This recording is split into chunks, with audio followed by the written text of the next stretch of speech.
untuk menjalankan suatu keadaan yang stabil, penuh ketenangan, penuh kesejukan.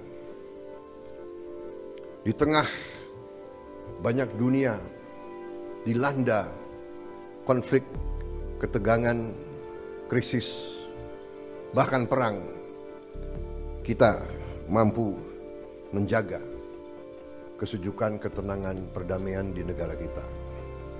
Saudara-saudara sekalian, menyampaikan apresiasi kepada Menteri Keuangan dengan semua timnya yang telah menyusun APBN dengan baik, dengan cermat,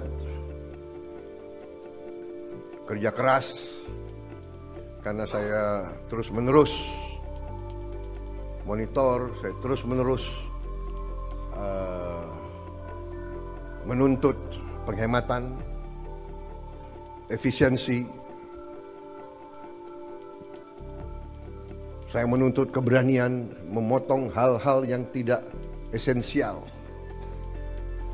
Saya tegaskan bahwa kriteria anggaran yang akan kita laksanakan, kriteria pertama adalah harus bisa menciptakan lapangan kerja.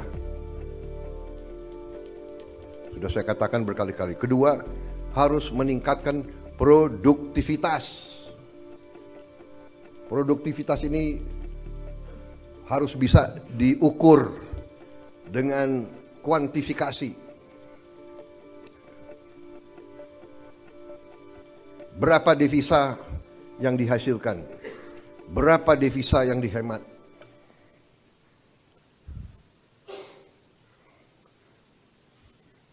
Kemudian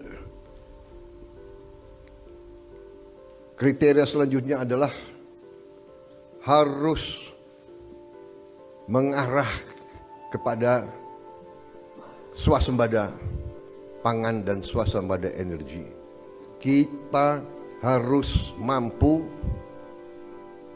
memberi makan kepada seluruh rakyat Indonesia. Tidak lagi import, dan saya terima kasih kepada jajaran menteri-menteri yang telah melaporkan kepada saya tahun 2025 lagi, tahun 2025 ini kita tidak akan import beras lagi, tidak akan import jagung lagi, tidak akan import garam lagi.